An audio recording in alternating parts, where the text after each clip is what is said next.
Hello dear student, this is the first video of the chapter dissolution of partnership firm।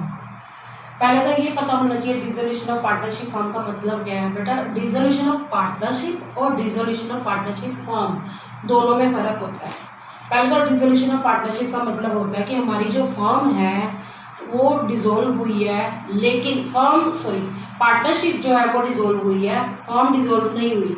अब इसका मतलब क्या है कि जैसे मान लो हमारे पार्टनर्स ए बी सी थे, 3:2:1 में डिस्ट्रीब्यूट करते थे, ठीक है। उस थोड़ा टाइम बाद उन्होंने सोचा हमारी रेशियो इक्वल हो जाए, यानी कि 1:1:1 हो जाए। तो क्या हुआ, उनकी रेशियो में क्या आ गया, चेंज आ गया। तो change in profit sharing ratio आ जाए तो भी हमारी डिसोल्यूशन ऑफ पार्टनरशिप है। मैंने फर्म वर्ड नहीं बोला, ध्यान से सुनो ये पॉइंट। डिसोल्यूशन ऑफ पार्टनरशिप में क्या होता है, पार्टनरशिप में चेंजेस आते हैं। चेंजेस किस तरह से आते हैं, या तो change in profit sharing ratio आ जाए, या एडमिशन ऑफ ए पार्टनर आ जाए कि जब नया पार्टनर आएगा तो उनकी रेशियो में क्या आ जाएगा, चेंजेस आएगा, रिलेशंस में चेंजेस आएंगे। इसी तरह जब कोई रिटायर होकर चला जाता है बिजनेस से तो भी ये डिसोल्यूशन ऑफ पार्टनरशिप है, फॉर्म नहीं बोल रही मैं। आगे है, किसी पार्टनर को हम एक्सपेल कर देते हैं, मिसबिहेवियर कर रहा है वो पार्टनर ज़्यादा, तो हम उसको एक्सपेल करते हैं, निकाल देते हैं, तो हमारे पार्टनर के रिलेशन में क्या आ जाता है, चेंज आ जाता है, ठीक है। या किसी पार्टनर की डेथ हो जाती है तो भी हमारी डिसोल्यूशन ऑफ पार्टनरशिप होती है। मीन्स पिछली पार्टनरशिप खत्म हो जाती है, नई शुरू हो जाती है। अब पिछली कैसे, जैसे डेथ में ए बी सी में से बी की डेथ हो जाती है तो बिजनेस अब कौन कंटिन्यू करेंगे, ए और सी।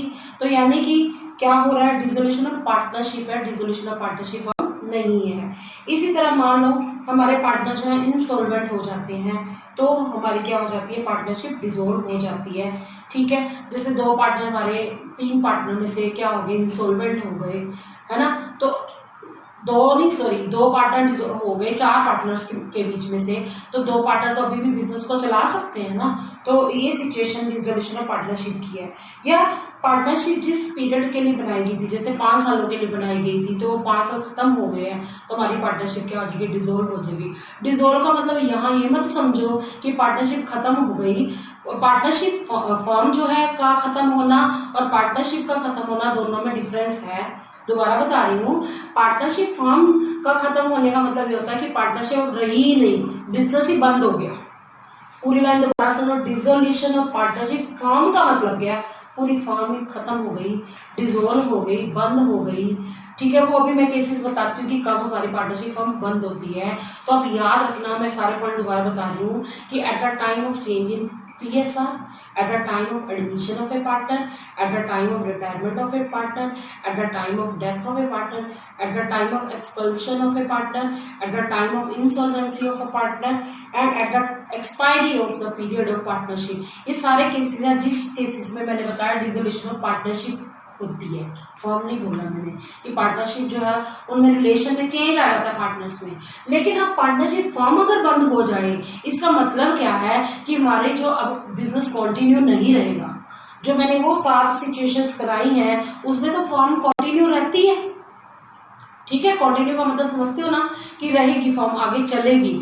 लेकिन यहाँ पर फॉर्म चलेगी ही नहीं, फॉर्म क्या हो जाएगी, बंद हो जाएगी। तो अब कौन कौन से तरीके हैं कि हमारी पार्टनरशिप फॉर्म बोला मेरे साथ में, खत्म हो गई, बंद हो गई। 2 जो है इसकी सिचुएशंस है, एक तो है without the intervention of the court. Intervention का मतलब होता है कि हमारा जो कोर्ट उसमें कोई इंटरफेरेंस नहीं करता, हम अपने आप बंद करते हैं। और दूसरा है बाय ऑर्डर ऑफ कोर्ट, जिसमें कोर्ट जो है उसका ऑर्डर आ जाता है कि आप अपनी फॉर्म को क्या कर दो, बंद कर दो। अब पहला पॉइंट मैंने यहाँ पर लिखा है without the intervention of court. इसका मतलब क्या है कि बिना इंटरवेंशन के, कोई इंटरफेरेंस नहीं हो रही कोर्ट की, कैसे बंद होता है। नंबर 1 है बाय म्यूचुअल एग्रीमेंट। म्यूचुअल मतलब आपस में हमारे जो पार्टनर्स है उनका एग्रीमेंट हो जाता है कि क्यों ना अब हम अपनी पार्टनरशिप फॉर्म को क्या कर दें, बंद कर दें। और दूसरा आता है कंपल्सरी डिसोल्यूशन। कंपल्सरी का मतलब क्या है कि फॉर्म को बंद करना पड़ता है। कैसे, जैसे सारे पार्टनर्स जो हैं, एक पार्टनर को छोड़कर सारे पार्टनर इंसॉल्वेंट हो गए तो फॉर्म तो अपने आप बंद होगी ही ना। इंसॉल्वेंट क्या होता है, एक ऐसी पोजीशन जिसमें एसेट जो है वो कम रह जाती है और लायबिलिटी ज्यादा है, कि हमने किसी बंदे को ज्यादा मतलब पैसे देने हैं, पार्टनरशिप फॉर्म में क्या करना है, 5 लाख रुपए देने, और पार्टनरशिप फॉर्म के पास 4 लाख है, तो पार्टनर इंसॉल्वेंट हो गए ना, कि यानी कि उनके पास इतने पैसे नहीं है कि वो पे कर पाए, तो वो सिचुएशन जो होती है इंसॉल्वेंसी की होती है। और दूसरा पॉइंट मैं बता रही हूँ इसी का ही किसका, कंपल्सरी रिजोल्यूशन का, कि जब हमारा बिजनेस जो है उनका मेन मोटिव तो वैसे प्रॉफिट अर्न करना तो होता ही है, मैं यहाँ ये नहीं कह रही कि प्रॉफिट नहीं अर्न करेंगे, पर उनका जो लॉफुल बिजनेस चल रहा था अब वो अनलॉफुल चलने लग गया है, गैर कानूनी बिजनेस चलने लग गया है, तो हमारी कोर्ट से ही ऑर्डर आ जाएगा, क्या सॉरी कंपल्सरी रिजोल्यूशन हो जाएगा। कंपल्सरी मतलब हमें बंद करना ही पड़ेगा। अभी तो हम कोर्ट के ऑर्डर के बिना की बात बता रहे हैं। क्या बताया मैंने, म्यूचुअल एग्रीमेंट का मतलब है आपस में सलाह मशवरा करके वो अपना फर्म जो है पार्टनरशिप बंद करना चाहते हैं, पार्टनरशिप फर्म, तो वो बंद हो सकती है। कंपल्सरी डिसोल्यूशन में मैंने बताया कि सारे पार्टनर एक पार्टनर को छोड़कर क्या हो गए, इंसॉल्वेंट हो गए। और दूसरा इसी का ही मैंने पार्ट बताया कि जब हमारा बिजनेस का मोटिव वैसे तो प्रॉफिट अर्न करना ही है, पहले वो लॉफुल बिजनेस था, क्योंकि आपने बिजनेस पार्टनरशिप फर्म की डेफिनेशन में भी किया था कि लॉफुल बिजनेस होना चाहिए, पर जब इलीगल बिजनेस चलाने लगते हैं तो हमारी कंपल्सरी रिजोल्यूशन करना पड़ता है। और तीसरा पॉइंट है on happening of an event, कि कुछ ऐसा घटा जिसकी वजह से हमारी फर्म जो है क्या हो गई, बंद हो गई। कब, जब हमारे पार्टनर जो है, आप बुक में देखिए कि जब हमारे पार्टनर इंसॉल्वेंट हो गए, या पार्टनर की डेथ हो गई, या फिर जिस पर्पस के लिए फर्म बनी थी वो पर्पस ही फुलफिल हो गया, पूरा हो गया, तो हम फर्म को क्या करना चाहते हैं, बंद करना चाहते हैं। या फिर एक्सपायरी ऑफ द पीरियड, वो पीरियड एक्सपायर हो गया जितने सालों के लिए हमने सोचा था पार्टनरशिप फर्म हमारी क्या होगी, चलेगी, और वो जो है पीरियड खत्म हो गया, तो हम सबने सोचा कि क्यों ना पार्टनरशिप फर्म को बंद कर दिया जाए, आगे कंटिन्यू नहीं रहेगा बिजनेस। समझ आया। तीसरा पॉइंट मैं फिर बताती हूँ, on happening of an event का मतलब कोई घटना ऐसी घटी कि हमारे पार्टनर इंसॉल्वेंट हो गए, या फिर किसी या पार्टनर्स की डेथ हो गई, वो हमारी मर्जी है ना कि हम बंद करना चाहते हैं। ए बी सी में से सी की डेथ हो जाती है, ए बी अगर वो कहते हैं हमने फर्म आगे चलानी ही नहीं, तो पार्टनरशिप फर्म क्या हो जाएगी, डिसॉल्व हो जाएगी, ठीक है। और जिस पर्पस के लिए हमने पार्टनरशिप फर्म खोली थी वो पर्पस ही बेटा क्या हो गया, फुलफिल हो गया। या जितने टाइम पीरियड के लिए हमने फर्म चला रहे थे वो टाइम पीरियड खत्म हो गया, 5 साल सोचा था, 5 साल हो गए, तो हम अपनी पार्टनरशिप फर्म को क्या कर देंगे, डिसॉल्व मतलब बंद कर देंगे, ठीक है। और चौथा पॉइंट है बाय नोटिस, कि हमें क्या आ जाता है, नोटिस आ जाता है। कैसे, when the duration of partnership firm is not fixed, कि हमने टाइम पीरियड फिक्स ही नहीं किया था कितने सालों के लिए चलाएंगे, एंड ये अपनी मर्जी है पार्टनर्स की कि वो क्या करें, एक नोटिस दे देंगे कि चलो फर्म को बंद कर देते हैं। यहाँ पर नोटिस हमारा कोर्ट से नहीं आया, ये ध्यान रखना, नोटिस हमारे पार्टनर ने एक दूसरे से सलाह मशवरा करके दे दिया कि हम ऐसे करते हैं, फर्म बंद कर देते हैं। कि ऐसी ये कौन सी सिचुएशन होती है जब हमारी पार्टनरशिप फर्म का टाइम पीरियड फिक्स नहीं होता कि कितने साल के लिए चलाएंगे, वो पार्टनर्स की विलिंगनेस के ऊपर डिपेंड करता है कि हमारा जो पार्टनरशिप फर्म कब बंद करनी है। जब मर्जी, जब आपस में दिल होता है, आपस में सलाह मशवरा करके वो फर्म को क्या कर देते हैं, बंद करते हैं। तो मैंने बेटा आपको 4 पॉइंट्स बताए हैं, कौन से, जब हम कोर्ट से कोई भी इंटरवेंशन करने की जरूरत नहीं पड़ती, म्यूचुअल एग्रीमेंट, अपनी आपसी सलाह मशवरा करते हैं, कंपल्सरी रिजोल्यूशन की मैंने 2 सिचुएशंस कराई थी, क्या कराई थी, सारे पार्टनर जो है इंसॉल्वेंट हो गए हैं, ठीक है, या फिर हमारे जो इलीगल हो गया बिजनेस का, वो अनलॉफुल हो गया हमारा बिजनेस इस वजह से। ऑन हैपनिंग ऑफ इवेंट में मैंने बता दिया, कोई इंसॉल्वेंट हो गए हैं पार्टनर्स, डेथ हो गई है पार्टनर्स की, या ऑब्जेक्ट पूरा हो गया है जिस पर्पस के लिए हमने शुरू की थी, या एक्सपायरी ऑफ टाइम हो गया जितना टाइम पीरियड के लिए बनाई थी। तो ये जो है ये हमारी मर्जी होती है कि भी हम उसको फॉर्म को बंद कर सकते हैं। बाय नोटिस में क्या अपनी मर्जी की हमने, क्या कि हमारा कोई टाइम पीरियड फिक्स नहीं था कितने सालों के लिए बिजनेस को चलाएंगे, पर हमने सोचा हम अपनी मर्जी से आपस में सलाह मशवरा कर ली सारे पार्टनर से कितने कि क्यों ना हम अपनी पार्टनरशिप फर्म को क्या कर दें, बंद कर दें। अब बात करूंगी मैं B point by order of court, कि कभी कभी हमारी पार्टनरशिप फर्म को ऑर्डर आ जाता है कोर्ट से, क्या कि आप अपनी फर्म को क्या कर दो, बंद कर दो। ये कौन सी सिचुएशन है, सुन लो पहले आप, कि when a partner has become of unsound mind, कि हमारा जो पार्टनर है ना अनसाउंड माइंड का हो गया। अनसाउंड का मतलब क्या होता है, जिसकी सोचने समझने की शक्ति नहीं रहती, जिसे पागल हो जाता है जिसे, तो क्या होगी, पार्टनरशिप हम कोर्ट से ऑर्डर आ जाएगा कि ये पार्टनर जो है क्या हो गया, अनसाउंड माइंड के हो गया। मान लो एक पार्टनर साउंड माइंड का, बाकी सारे अनसाउंड माइंड के, तो पार्टनरशिप हम कोर्ट ऑर्डर दे देगा कि आप बंद कर दो। सेकंड है कि when a partner other than the partner filing his suit has become permanently incapable of performing his duties as a partner. मान लो 2 पार्टनर है बिजनेस के अंदर, तो जिसने सूट किया, सूट होता है मुकदमा दायर किया है, तो अदर देन का मतलब क्या होता है, उस पार्टनर को छोड़कर दूसरा पार्टनर जिसके खिलाफ मुकदमा किया गया है वो अपनी ड्यूटीज को सही तरह से नहीं निभा रहा। फॉर एग्जाम्पल 2 पार्टनर है, बी ने मुकदमा दायर कर दिया ए के खिलाफ कि ये अपना काम सही तरीके से नहीं कर रहा, तो कोर्ट ऑर्डर दे सकता है कि पार्टनरशिप फर्म को क्या कर दो, डिसॉल्व कर दो, मीन्स बंद कर दो। थर्ड पॉइंट है when a partner other than the partner filing is suit is guilty of misconduct that may harm the partnership, कि जब एक पार्टनर जो है उस पार्टनर के अलावा जिसने मुकदमा किया है वो बहुत मिसबिहेवियर करने लग गया है, तो दूसरे पार्टनर ने नेचुरली उसके खिलाफ मुकदमा दायर कर दिया होगा ना, तो कोर्ट क्या कर सकती है, ऑर्डर दे सकती है कि इसको क्या कर दो, अपनी पार्टनरशिप फर्म को बंद कर दो। Number 4 when a partner other than the partner filing is suit wilfully और persistently commits breach of partnership agreement, कि जो पार्टनरशिप एग्रीमेंट, आपको पता है पार्टनरशिप स्टार्ट होती है पार्टनरशिप एग्रीमेंट से, एग्रीमेंट होना जरूरी होता है, चाहे वो ओरल हो चाहे रिटर्न हो, लेकिन वो अपनी बातों को मान ही नहीं रहा।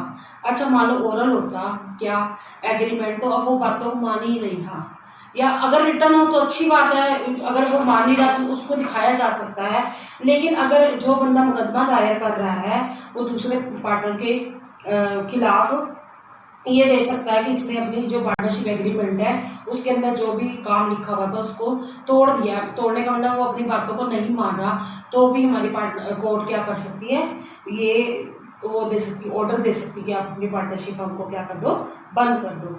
इसके अलावा क्या है, when a partner other than the partner filing a suit has transferred the whole of his interest in the firm to a third party, इसका मतलब क्या, जैसे मानो दो पार्टनर ए बी हैं और बी ने ए के खिलाफ मुकदमा दायर कर दिया कि जो भी फायदे की चीजें थी ना पार्टनरशिप फर्म का, जो भी इंटरेस्ट था उसने किसी बाहर वाले बंदे को बेच दिया है या बाहर वाले बंदे को ट्रांसफर कर दिया है, तो इससे कि क्या होता है, हमारे बिजनेस को लॉस होता है ना, तो इसकी वजह से भी हमारे कोर्ट जो है क्या दे सकता है, ऑर्डर दे सकता है कि आप अपनी पार्टनरशिप फर्म को क्या कर दो, बंद कर दो।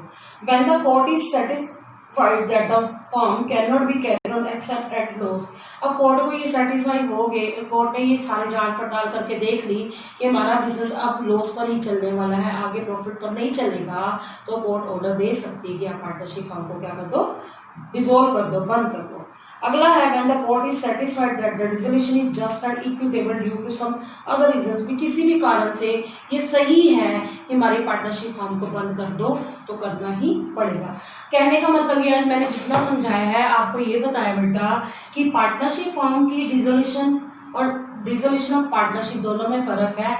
डिसोल्यूशन ऑफ पार्टनरशिप में फर्म का बिजनेस चलता रहता है, फर्म वर्ड नहीं मैंने यूज किया, डिसोल्यूशन ऑफ पार्टनरशिप में फर्म का बिजनेस चलता रहता है। जैसे मान लो 4 बंदे इसमें से एक की डेथ हो जाती है, चलो 2 की भी हो जाती है, तो हमारा बिजनेस ए भी, जैसे CD की डेथ होगी ए भी चला सकते हैं ना, मतलब फर्म नहीं बंद हो रही वहाँ पे, वहाँ पार्टनरशिप में क्या हुआ, पिछले जो रिलेशन है वो खत्म हो जाएंगे, अगले शुरू हो जाएंगे।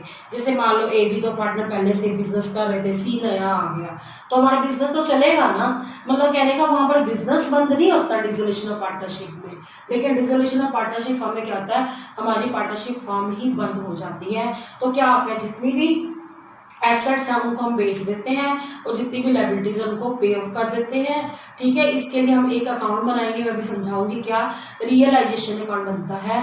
और अगर कोई पार्टनर ने लोन दिया है फिर उसकी पेमेंट भी की जाती है, पार्टनर का लोन अकाउंट अलग से बनता है। उसके अलावा पार्टनर का कैपिटल अकाउंट बनता है। पार्टनर के कैपिटल अकाउंट में जो हम जैसे हम पहले बनाते थे ना एडमिशन रिटायरमेंट वाले केसेस में, तो ऐसे ही बनेगा। इतना फर्क है कि जो हम टू बैलेंस शीट निकालते थे बैलेंसिंग फिगर, क्यों, क्योंकि बिजनेस आगे कंटिन्यू होता था, वहां पर हम पेमेंट की लिखेंगे टू बैंक अकाउंट आ जाएगा कि हम अब उसको क्या करें, पेमेंट करें कि भाई तू जा, अब बिजनेस बंद हो गया, ठीक है। और इस सिचुएशन में बैलेंस शीट नहीं बनने वाली। बैलेंस शीट क्यों नहीं बनेगी, क्योंकि बिजनेस हमारा कंटिन्यू रहना ही नहीं है। हाँ, क्या बनेगा, या तो कैश अकाउंट बनेगा या बैंक अकाउंट बनेगा। सारे बिजनेस को बेचना है हमने तो एसेट्स को बेच दिया जाएगा और लायबिलिटीज की क्या कर दी जाएगी, पेमेंट कर दी जाएगी। तो ये कैसे होगा मैं आपको बेटा धीरे धीरे समझाऊंगी, एकदम से आप जल्दी में नहीं सीख पाएंगे। इतना जरूर है कि इस चैप्टर में कभी कभी मेमोरेंडम बैलेंस शीट बनती है। मेमोरेंडम बैलेंस शीट क्या होती है, जो बिगिनिंग की बैलेंस शीट अगर क्वेश्चन में ना दी हो तो हमें बनानी पड़ती है, वो बात अलग है। लेकिन हम क्या क्या सिचुएशन होंगी वो धीरे धीरे बताऊंगी, पर हम बता रही हूँ रियलाइजेशन अकाउंट बनेगा, पार्टनर का लोन अकाउंट बनेगा, पार्टनर का कैपिटल अकाउंट बनेगा और कभी कभी पार्टनर का करंट अकाउंट भी बनेगा जब कैपिटल फिक्स्ड हो। आपको पता है ये 2 बनते हैं, कैपिटल अकाउंट भी करंट अकाउंट भी। फिर क्या बनेगा, कैश अकाउंट या बैंक अकाउंट, वो डिपेंड करता है बैलेंस शीट के अंदर वो क्या दे रखा है, कैश इन हैंड है या बैंक है। अगर कैश इन हैंड है तो कैश अकाउंट बनेगा, अगर कैश एट बैंक है तो बैंक अकाउंट बनेगा। अगर दोनों हो, कैश इन हैंड भी हो, कैश एट बैंक भी हो, तो बैंक अकाउंट बनेगा।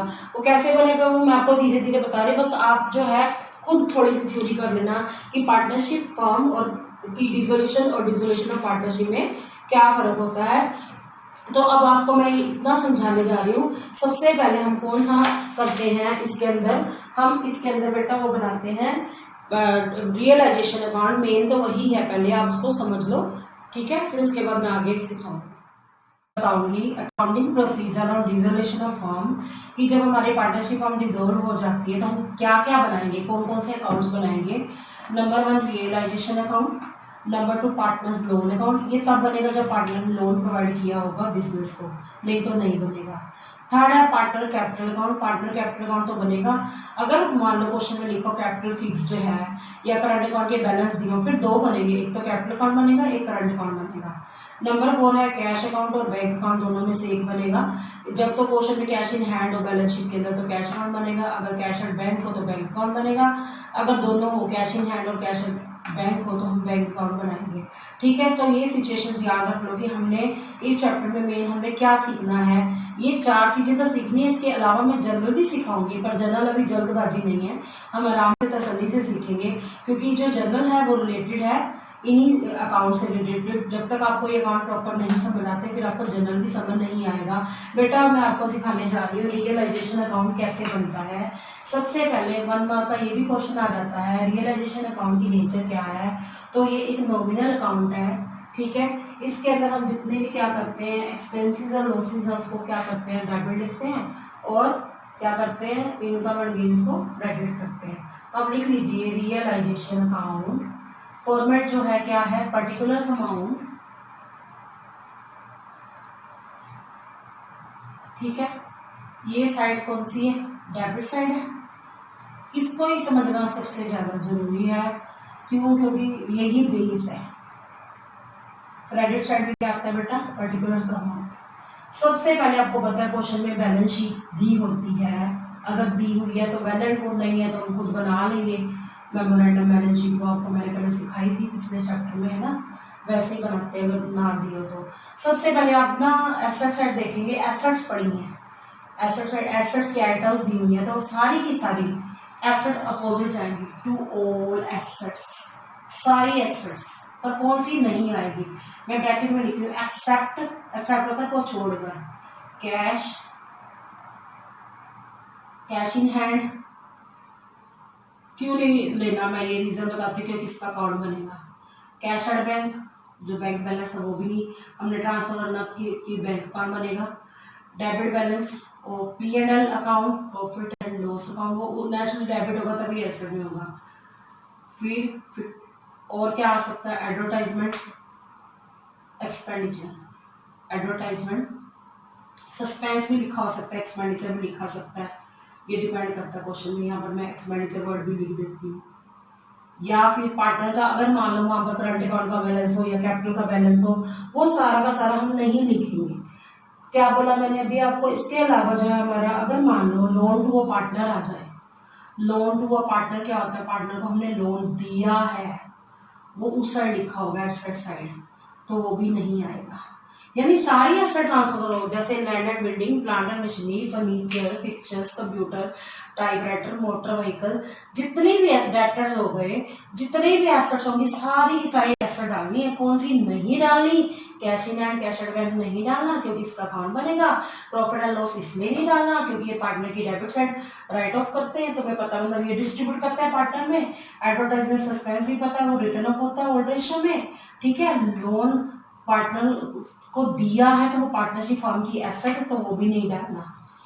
क्यों नहीं डालना, क्योंकि उसका लोन अकाउंट उसकी कैपिटल अकाउंट में चला जाएगा। वो कैसे जाएगा वो मैं धीरे धीरे बताऊंगी, बस आप याद रखना। टू जो गुडविल है, मान लो बैलेंस शीट के अंदर गुडविल दी हुई है तो गुडविल भी जो है आपने यहाँ नहीं, टू गुडविल यहाँ पे आएगी कहाँ पर, सारी एसेट जैसे लैंड एंड बिल्डिंग ट्रांसफर होगी, प्लांट एंड मशीनरी। अब बच्चे में से क्वेश्चन पूछते हैं मैम ऐसा क्यों कि यहाँ पर आप तो गुडविल अकाउंट क्यों बोल रहे हो कि यहाँ पे आएगा, हम पार्टनर में ओल्ड रेशियो में क्यों नहीं बांटेंगे, क्योंकि वो तो गुडविल अपीयर कर रही है, फिर क्यों आप ट्रांसफर कर रहे हो बेटा, क्योंकि यार बिजनेस बंद हो रहा है, बिजनेस बंद हो रहा है तो बिजनेस का हो सकता है 5 लाख वाला बिजनेस जो 6 लाख में बिके, तो मान लिया किसी से गुडविल होगी, वो डिपेंड करता है क्वेश्चन में हमें नोट्स में दे रखा हो बैलेंस शीट के नीचे कि हमारी गुडविल की वैल्यू इतनी रियलाइज हुई है, तो हम उसको बेचेंगे भी, सही है ना।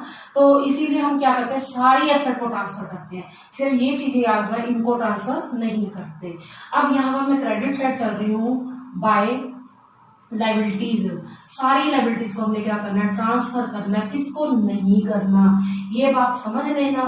एक्सक्लूडिंग लिख दो, यहाँ पर एक्सेप्ट लिख दो या एक्सक्लूडिंग वाला the same thing, except P&L account balance, आपको पता है प्रॉफिट होगा तो वो लायबिलिटी साइड दिया होगा, है ना, या फिर कोई भी रिजर्व्स हैं वो नहीं, चाहे वो सिंपल रिजर्व हो, जनरल रिजर्व हो, या फिर वो रिजर्व फंड हो, कॉन्टीजेंसी रिजर्व हो, या फिर क्या हो, या फिर वो वर्कमैन कंपनसेशन रिजर्व हो, चाहे वो कौन सा रिजर्व हो, इन्वेस्टमेंट फ्लक्चुएशन रिजर्व हो, सारे के सारे रिजर्व जो हमने क्या नहीं करने, वो हमने यहाँ पर ट्रांसफर नहीं करने। बच्चे पूछते हैं मैडम क्यों, क्योंकि ये सारे रिजर्व हम किस में बांटते हैं, पार्टनर के कैपिटल अकाउंट में बांट देते हैं, और क्या नहीं ट्रांसफर करना, पार्टनर का कैपिटल अकाउंट नहीं करना, क्यों, क्योंकि पार्टनर का जो कैपिटल अकाउंट है वो हम अलग से बनाते हैं, कैपिटल अकाउंट भी हो सकता है और पार्टनर का करंट अकाउंट भी हो सकता है, वो नहीं ट्रांसफर करना, क्योंकि पार्टनर का करंट अकाउंट में बेटा हम क्या बनाते हैं, अलग से बनाते हैं, ठीक है। और अगर लोन फ्रॉम पार्टनर आ जाए, पार्टनर से लोन लिया है तो भी हमने इसमें ट्रांसफर नहीं करना।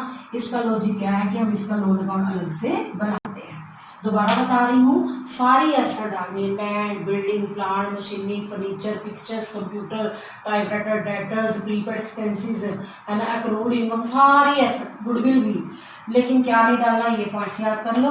लायबिलिटीज में इस साइड दी होगी ना लायबिलिटी, जब हम बैलेंस शीट बनी होगी तो सारी लायबिलिटीज डालनी है, यहाँ पर कौन सी नहीं डालनी, प्रॉफिट एंड लॉस का बैलेंस जो अगर दिया हो, रिजर्व्स हो, किसी भी तरह के रिजर्व हो, चाहे वो जनरल रिजर्व हो, चाहे वो स्पेसिफिक हो, नहीं डालने, पार्टनर का कैपिटल अकाउंट नहीं डालना, करंट अकाउंट नहीं डालना, लोन फ्रॉम पार्टनर्स नहीं डालना, ये याद रखना। इसके अलावा हम क्या करते हैं, सारे प्रोविजंस बाय प्रोविजन फॉर,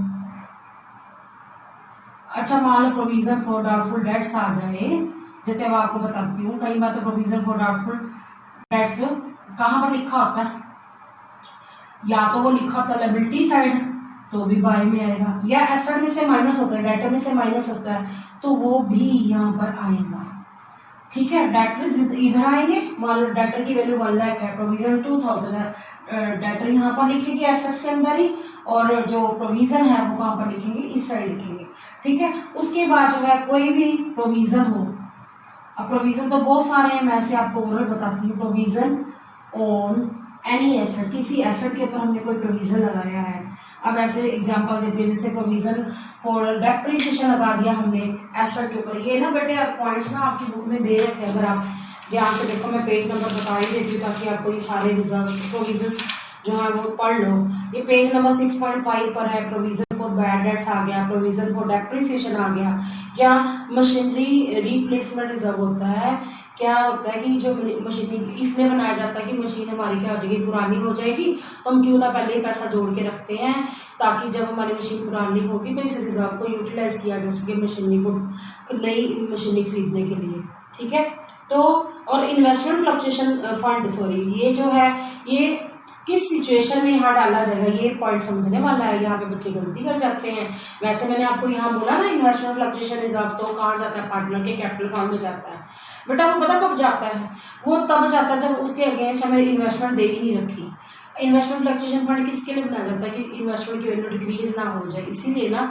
तो अगर तो इन्वेस्टमेंट फ्लक्चुएशन फंड अकेला है, अकेला का मतलब इन्वेस्टमेंट नहीं है, तो हम इन्वेस्टमेंट फ्लक्चुएशन फंड को पार्टनर की कैपिटल अकाउंट में ओल्ड रेशियो में डिस्ट्रीब्यूट कर देंगे, ठीक है। लेकिन अगर इन्वेस्टमेंट है तो हम यहाँ पर इन्वेस्टमेंट फ्लक्चुएशन फंड ट्रांसफर करेंगे, तब हम यहाँ पे क्या करेंगे, कब करेंगे, इन्वेस्टमेंट इधर आ जाएगी, इन्वेस्टमेंट फ्लक्चुएशन रिजर्व का आ जाएगा, फंड भी लिखा जा सकता है या रिजर्व भी लिखा जा सकता है, वो इधर आ जाएगा। समझ आया क्या बोला मैंने कि क्या क्या करना है, सारी लायबिलिटीज को ट्रांसफर करना है, कौन सी लायबिलिटीज को छोड़ देना है, मैंने वो चीज़ भी आपको समझा दी बेटा। और उसके अलावा मैंने आपको और क्या बताया कि प्रोविजंस ट्रांसफर करने, कौन से प्रोविजन बेटा, जो प्रोविजन आपके एसेट से रिलेटेड है। जैसे मैं अब यहाँ पर लिख दूँ कि प्रोविजन ऑन एनी एसेट, या आप अपनी बुक में से देख लेना, प्रोविजन फॉर डाउटफुल डेट्स मैंने लिख दिया, प्रोविजन फॉर डेप्रिसिएशन लिख दिया। समझ आ गया। अब क्या करेंगे, अब आप देखिए आपने एसेट्स को यहाँ ट्रांसफर कर दिया। अब हम एसेट को बेचेंगे, जब हम एसेट को बेचेंगे तो कैश या बैंक अकाउंट बढ़ेगा ना, तो रिवर्स साइड लेके जाएंगे, by cash account slash bank account, दोनों में से एक आएगा। या तो हम जो बेच रहे हैं, कौन बेच रहा है, हमारी पार्टनरशिप फॉर्म अपनी एसेट बेच रही है, जैसे लैंड एंड बिल्डिंग इतने की बिकी है ना, प्लांट एंड मशीन इतने की बिकी, फर्नीचर से इतना रिलाइज हुआ, स्टॉक से इतना रिलाइज हुआ, डाटा से इतना रिलाइज हुआ, सारी एसेट्स को बेच कर जितना पैसा बढ़ गया वो हम यहाँ पर बाय बैंक अकाउंट लिख देंगे या फिर बाय कैश अकाउंट लिख देंगे। फिर यहाँ पर लिख दो, मैं यहाँ पर लिख देती हूँ amount realised from sale of assets. ठीक है, realised from sale of assets, asset को बेच कर जो हमें अमाउंट मिला है वो यहाँ पर हम लिखेंगे। ठीक है, उसके अलावा एक और चीज भी आ सकती है, बाय कैश अकाउंट और बाय बैंक अकाउंट। अब ये क्या बोल रही हूँ मैं, जैसे मान लो हम कोई फर्नीचर पड़ा था और हमने इसको रिकॉर्ड ही नहीं किया, दैट इज अनरिकॉर्डेड, फिर हम उसको बेचेंगे ना। आप लिखिए amount received from unrecorded asset। Unrecorded asset मतलब वो एसेट जो हमने पहले रिकॉर्ड नहीं की थी, पर हमने देखा वो तो पड़ी है बिजनेस में, हम उसको क्या कर देंगे, बेच देंगे। ठीक है, तो वो इधर आ जाएगी। ठीक है, अभी और बाकी है क्रेडिट वाली आइटम्स पड़ी हैं, पर पहले इसी को सीख लो। सारी लायबिलिटीज को ट्रांसफर करना है, कौन सी को नहीं करना वो मैंने लिख दिया। प्रोविजंस करने हैं कौन कौन सी, जैसे प्रोविजन फॉर डाउटफुल डेट्स हो गया, प्रोविजन फॉर एसेट्स हो गया, किसी एसेट के ऊपर बनाया, जैसे मैंने बताया प्रोविजन फॉर डेप्रिसिएशन हो गया, रिप्लेसमेंट रिजर्व हो गया, वो ट्रांसफर करेंगे। फिर हमारी जो एसेट्स ये इधर ट्रांसफर की है वो बिक गई है, कितने कितने की बिकी है वो हम उसकी रियलाइज्ड वैल्यू कहते हैं। सबको प्लस कर हम बाय कैश अकाउंट या बैंक अकाउंट लिखेंगे। ठीक है, और अनरिकॉर्डेड एसेट मैंने अभी बताई कि कई एसेट ऐसी होती है जो हमने रिकॉर्ड नहीं की हुई, तो वो हम क्या कर देंगे, वो बेचेंगे। पड़ी तो थी ना बुक्स में, तो हम जब बेचेंगे तो उसकी वैल्यू हम लिख देंगे कि वो कितने की बिकी है। फिर इसके अलावा क्या हो सकता है, ऐसा भी तो हो सकता है कोई पार्टनर कहता है कि मैं एसेट ले जाता हूँ, तो बाय पार्टनर्स कैपिटल अकाउंट आ जाएगा।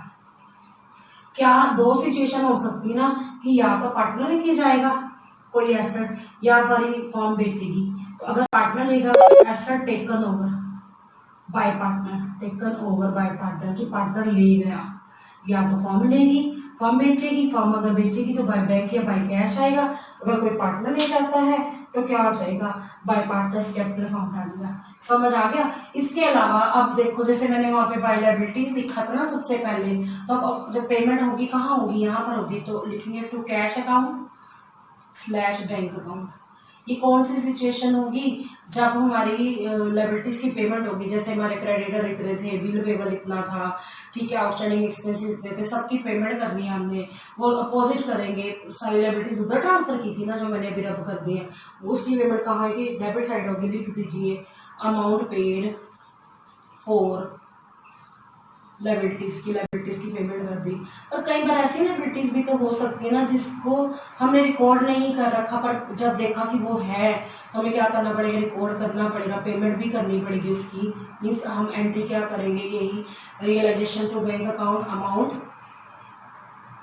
Paid for unrecorded liability. Unrecorded क्या होती है बेटा, जो रिकॉर्ड ही नहीं की गई। ठीक है, जैसे मैंने अनरिकॉर्डेड एसेट बेची है तो बाय बैंक करी है, तो जब पेमेंट करेंगे तो टू बैंक आ जाएगी, कैश भी आ सकती है, वो डिपेंड करता है। अब जैसे आपको याद होगा जब मैंने आपको रिवैल्यूएशन अकाउंट सिखाया था तो मैंने बोला था रिवैल्यूएशन के खर्चे होते हैं, सेम इसी तरह से हमारे रियलाइजेशन के खर्चे भी हो सकते हैं। अगर तो फर्म पे करेगी तो realisation account debit to cash account और बैंक अकाउंट हो जाएगा। ये क्या है, realisation expenses paid by firm है, लिख रही हूँ मैं, realisation expenses paid by firm, अगर फर्म पे कर रही है तो याद है आपको वहाँ रिवैल्यूएशन एक्सपेंस आया था, यहाँ रियलाइजेशन एक्सपेंस है। और अगर हमारा पार्टनर पे कर देता है तो टू पार्टनर्स कैपिटल अकाउंट आ जाएगा, या करंट आएगा, वो आपको पता है सिचुएशन करंट कब आता है, जब कैपिटल क्या होती है, फिक्स होती है, तो करंट अकाउंट आता है ना। ठीक है, तो पार्टनर्स कैपिटल अकाउंट लिख दीजिए, realisation expenses paid by partner, अगर पार्टनर कहता है कि हम है तो ड्यूटी फर्म की पे करना, तो पार्टनर पे कर देता है, तो पार्टनर्स कैपिटल अकाउंट या करंट अकाउंट आ जाता है। समझ आ गया। उसके बाद हम क्या करेंगे, अब स्पेस नहीं है मेरे पास इसलिए मेरे को रब करना पड़ रहा है, तो अब हम क्या करेंगे, अगर मान लो क्रेडिट का टोटल ज्यादा होता है, अच्छा जिस तरह मैंने आपको बोला कि पार्टनर क्या ले गया, ऐसा ले गया, तो ऐसा भी तो हो सकता है पार्टनर का हमारी कोई लायबिलिटी पे कर दे, तो हम जैसे पार्टनर जब ऐसा ले गया तो इधर आया, क्योंकि ऐसा इधर थी तो हमने जो ले गया अपोजिट लिख दिया, लायबिलिटी इधर ट्रांसफर की थी ना, तो हमारा पार्टनर अगर लायबिलिटी पे कर दे तो फिर पार्टनर्स कैपिटल अकाउंट आ जाएगा स्लैश करंट अकाउंट आ जाएगा। कैपिटल अकाउंट बेटे कब आएगा, जब पार्टनर क्या कर गया है, जब कैपिटल कब आएगा, जब फ्लक्चुएटिंग है, और करंट अकाउंट कब आएगा, जब कैपिटल फिक्स्ड है। तो पार्टनर्स कैपिटल अकाउंट यहाँ पे लिख दीजिए लायबिलिटीज टेकन ओवर लिख दो या पेड ऑफ बाय, हाँ टेकन ओवर लिखा है, टेकन ओवर बाय पार्टनर। अब बच्चे कहते हैं मैम हमें जल्दी जल्दी में याद नहीं हुआ, तो अब समझ लेना दोबारा से, फिर मैं बता दूंगी। इसके बाद हम क्या करेंगे, टोटल करेंगे, अगर तो डेबिट का टोटल ज्यादा है क्रेडिट का कम है तो बाय लॉस ट्रांसफर आ जाएगा, फिर दोबारा सिखा देती हूँ, कोई प्रॉब्लम नहीं है। Loss transfer to partners capital account या करंट अकाउंट, वो डिपेंड करता है। कैपिटल अकाउंट कब आता है, जब कैपिटल फ्लक्चुएटिंग होती है, और करंट अकाउंट कब आता है, जब कैपिटल फिक्स होती है। दोनों में से एक आएगा। और अगर क्रेडिट साइड का टोटल ज्यादा हो, अमाउंट तो पता ही है आपको, अमाउंट लिख देंगे, अगर क्रेडिट साइड ज्यादा हो और डेबिट कम हो, टू प्रॉफिट ट्रांसफर आ जाएगा, to profit transfer to partners capital account slash current account. मैंने अमाउंट के लिए यहाँ कुछ एज्यूम तो किया नहीं था, तो आप अपने आप यहाँ पे एक्स क्रॉस करके लिख सकते हैं, मीन्स यहाँ अमाउंट आएगा। अब देखो दोबारा समझ लेना इसको, अब मैंने रब भी कर दिया, फिर भी कोई बात नहीं, आपको पता चल गया होगा कि जो रियलाइजेशन अकाउंट है इसकी डेबिट साइड हम क्या लिखते हैं, पहले सारी एसेट्स को ट्रांसफर करते हैं, किसको छोड़कर, कैश इन हैंड नहीं लिखते, कैश एट बैंक नहीं लिखते, और P&L का बैलेंस नहीं लिखते, एडवर्टाइजमेंट सस्पेंस नहीं लिखते, ठीक है, और कोई पार्टनर का करंट अकाउंट या कैपिटल अकाउंट का बैलेंस उस साइड दिया हुआ है एसेट साइड, तो वो नहीं लिखते, ठीक है, और लोन टू अ पार्टनर, जो पार्टनर को हमने लोन दिया वो नहीं लिखते। फिर मैंने क्या बताया, सारी लायबिलिटीज इधर लिखनी है, कौन सी लायबिलिटी, जो आउटसाइड लायबिलिटीज है, बाहर की पार्टनर की लायबिलिटी नहीं मैं कह रही, पार्टनर की लायबिलिटी तो पार्टनर का लोन होता है ना, तो वो नहीं कह रही मैं आउटसाइड लायबिलिटीज की कर रही हूँ। सारी लायबिलिटीज को लिखना है क्रेडिट साइड, जैसे क्रेडिटर्स हो गए, बिल पेबल हो गए, आउटस्टैंडिंग एक्सपेंसेस हो गए, है ना, या कोई इनकम रिसीव इन एडवांस हो गया, है ना, कई लायबिलिटीज होती हैं जैसे, तो वो हमने क्रेडिट में ट्रांसफर कर देनी है। किसको नहीं ट्रांसफर करना, पार्टनर का कैपिटल अकाउंट ट्रांसफर नहीं करना, पार्टनर का करंट अकाउंट ट्रांसफर नहीं करना, कोई रिजर्व ट्रांसफर नहीं करे, प्रॉफिट एंड लॉस का अकाउंट बैलेंस ट्रांसफर नहीं करना, पार्टनर का लोन अकाउंट भी ट्रांसफर नहीं करना, ठीक है। फिर अब मैंने ये बोला था कि जैसे एसेट इधर आ गई डेबिट साइड, तो उसको बेचेंगे कौन, या तो पार्टनरशिप फर्म बेचेगी या फिर पार्टनर बेचेगा। अगर तो पार्टनरशिप फर्म बेचती है तो बाय कैश अकाउंट और बैंक अकाउंट आएगा, ठीक है। फिर अगर हमारा जो पार्टनर ले जाता है बाय पार्टनर्स कैपिटल आ जाएगा, ठीक है। इसके अलावा मैंने ये भी बोला था, इससे पहले पॉइंट रह गया कि प्रोविजन फॉर डाउटफुल डेट्स है, प्रोविजन फॉर डेप्रिसिएशन है, प्रोविजन फॉर रिपेयर्स है, provision for replacement of asset है, कोई भी एसेट की रिप्लेसमेंट है, या इन्वेस्टमेंट फ्लक्चुएशन फंड दिया हुआ क्वेश्चन है और इन्वेस्टमेंट है, इन्वेस्टमेंट तो डेबिट में आगे ट्रांसफर हो गई तो इन्वेस्टमेंट फ्लक्चुएशन फंड वहां पर आ जाएगा। लेकिन अगर इन्वेस्टमेंट फ्लक्चुएशन फंड अकेला हो यानी कोई इन्वेस्टमेंट नहीं दी हुई, तो हम कहाँ पर ट्रांसफर कर देंगे, वो पार्टनर के कैपिटल अकाउंट में ओल्ड रेशियो में बांट देंगे। समझ आ गया, ठीक है। क्रेडिट के आइटम्स कौन सी बोली, लायबिलिटीज को ट्रांसफर करना, एसेट्स को बेचना, या तो पार्टनरशिप फर्म बेचे या फिर पार्टनर जो है वो टेक ओवर कर ले, और मैंने उसके अलावा क्या बताया, सारे प्रोविजंस को ट्रांसफर करना है, और अनरिकॉर्डेड लायबिलिटी है हमारी फर्म ने पे कर दी, सॉरी रियलाइज कर ली, है ना, पार्टनर भी रियलाइज कर सकता है ना, तो वो आ जाएगा। और डेबिट साइड मैंने क्या बोला, सारी एसेट्स को ट्रांसफर करना, और क्या करना, हमारी लायबिलिटीज की पेमेंट करना, ठीक है, टू बैंक करके आ जाएगा या कैश काउंट करके आएगा जब हमारी पार्टनरशिप फर्म पे कर रही है। लेकिन टू पार्टनर्स कैपिटल या करंट अकाउंट कब आएगा, जब पार्टनर पे कर रहा है। और रियलाइजेशन के एक्सपेंसेस को डिसोल्यूशन एक्सपेंसेस भी करते हैं, वो टू बैंक करके आ जाएगा, कब आएगा, जब हमारी पार्टनरशिप फर्म पे कर रही है। तो पार्टनर्स कैपिटल और करंट अकाउंट आएगा जब हमारा पार्टनर जो है फर्म के बिहाफ पर पे कर रहा है, ठीक है। इसके अलावा अनरिकॉर्डेड लायबिलिटी भी हो सकती है, हमारी पार्टनरशिप फर्म पे कर रही है तो टू कैश अकाउंट और बैंक अकाउंट आएगा। और हम अब क्या करेंगे, डेबिट का टोटल करेंगे, क्रेडिट का करेंगे, अगर डेबिट साइड ज़्यादा है तो लॉस ट्रांसफर कर देंगे सभी पार्टनर्स के अंदर, और अगर ये वाली साइड ज़्यादा होगी ये वाली साइड कम होगी, यानी क्रेडिट ज़्यादा है तो हमारा क्या होगा, प्रॉफिट होगा, ट्रांसफर कर देंगे पार्टनर के कैपिटल या करंट अकाउंट में। ठीक है, तो आज आपने क्या सीख लिया, रियलाइजेशन अकाउंट जो हम कैसे बनाते हैं, और इसके अंदर बेटा न्यू रेशो निकालने की जरूरत नहीं होती, ना कोई सेक्रीफाइसिंग रेशो निकलती है, ना कोई गेनिंग रेशो निकलती है। इसका रीज़न क्या है, क्योंकि बेटा फर्म जो है क्या हो रही, बंद हो रही है, तो हमें न्यू रेशो का क्या करना या गेनिंग का क्या करना, तो हमारी फर्म में जो रेशो दी है उसी रेशो में हम प्रॉफिट या लॉस को बांट देंगे। उसके बाद हम बनाएंगे पार्टनर का कैपिटल अकाउंट, वो मैं धीरे धीरे सिखाऊंगी। सो स्टूडेंट, आज आपने क्या सीखा कि डिसोल्यूशन ऑफ पार्टनरशिप और डिसोल्यूशन और पार्टनरशिप फर्म में डिफरेंस होता है। डिसोल्यूशन ऑफ पार्टनरशिप की सिचुएशन समझाई मैंने, और पार्टनरशिप फर्म की डिसोल्यूशन की मैंने सिचुएशन समझाई, और मैंने आज आपको क्या सिखाया, रियलाइजेशन अकाउंट सिखाया है। So student, I hope you understood the topic well. Stay tuned with me in the next video. Thanks for watching.